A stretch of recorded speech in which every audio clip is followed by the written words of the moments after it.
idza qama al-'abdu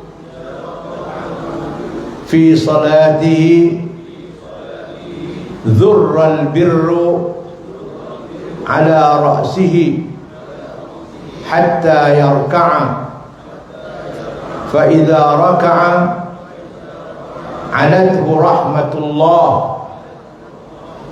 hatta yasjuda was-sajidu yasjudu ala qadamayillah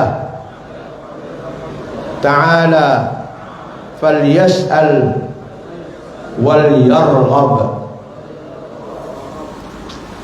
Ini Nabi sebut apabila kita semayang. Kita semayang ni antara rukun fi'li yang kita buat berdiri betul, kemudian kita rokok, kemudian kita sujud. Itu di antara rukun-rukun yang kita buat fi'li, perbuatannya dalam semayang. Berdiri betul, kita baca Fatihah, habis kita baca Fatihah dan surah, kita rokok, habis daripada kita rokok kita sujud. Dalam 3 rukun fi'li ini, maka sujudlah rukun yang paling hampir kita dengan Allah. Sebab itu dalam semayang sujud 1 rakaat sampai 2 kali, diri betul sekali, rokok sekali, mai tang sujud 2 kali. Pasal apa sujud 2 kali? Sebab ketika kita sujud, kita hampir dengan Allah Subhanahu wa ta'ala. Nabi sebut seolah-olah kamu sujud di atas kaki Allah. Allah kan ada kaki, tapi lagu itulah nak gambar kata dekatnya kita dengan Allah ketika kita sujud. Sebab itu dalam 1 rakaat 2 kali sujud. Sebab kita sembamkan kemuliaan kita, muka kita tak ke bumi. Di muka ni ada mulut untuk kita bercakap, untuk kita baca. Di muka lah ada hidung untuk kita nak mengidu suatu benda. Di muka lah ada telinga untuk kita dengar suatu benda. Di muka lah ada mata untuk kita melihat suatu benda. Dan di muka juga ada otak untuk kita fikir suatu benda. Apabila kita sujud, kita letak segala kemuliaan kita di bawah. Sujud di bawah.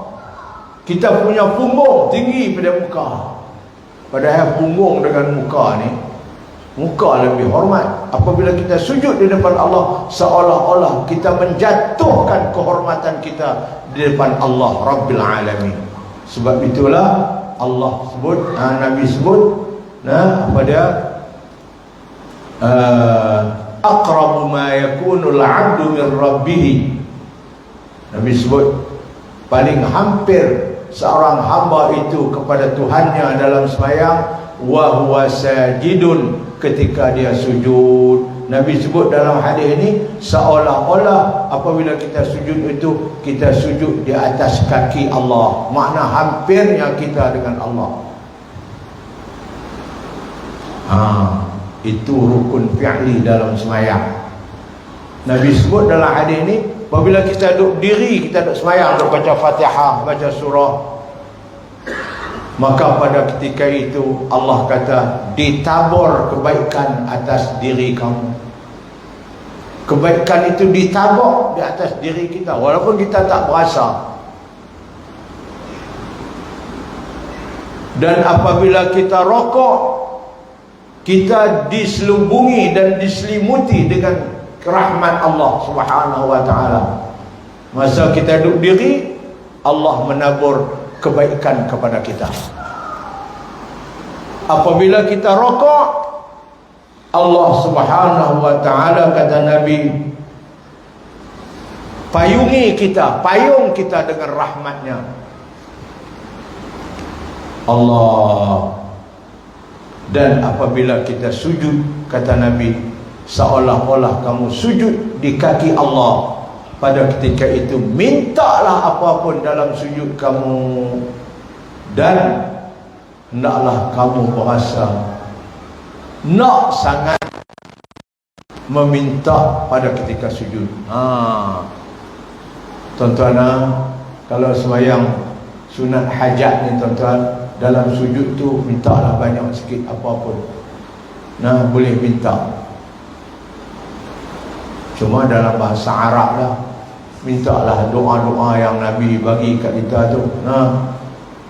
Kita boleh minta dalam sujud kita itu, selain daripada Subhana rabbiyal a'la wa bihamdih, Subhana rabbiyal a'la, Allahumma laka sajadtu wa bika amantu wa laka aslamtu, sajada wajhiya lilladhi khalaqahu wa sawwarahu wa syaqqa sam'ahu wa basarahu bihawlihi wa quwwatihi, fatabarakallahu ahsanul khaliqin. Baik, itu kalau kita baca ayat dalam semayang kita pun sampai ayat yang suruh sujud, kita dituntut sujud. Kalau kita semayang berimam, tu imam sujud, makmum kena sujud. Sujud sejadah tu dalam Quran ni ada 14 tempat yang dituntut kita sujud sejadah. Kita duduk sujud satu saja, iaitu pada bagi jemaat sedangkan di dalam Quran tu ada 14 tempat yang dia suruh kita sujud. Sama ada dalam semayang, kalau kita baca ayat tu kita sujud, ataupun luar semayang dituntut kita sujud. Dalam sujud tu mintalah doa apapun. Sebab ketika kita sujud, kita cukup hampir dengan Allah, seolah-olah kita sujud di kaki Allah Subhanahu wa ta'ala. Ni hadis sebut.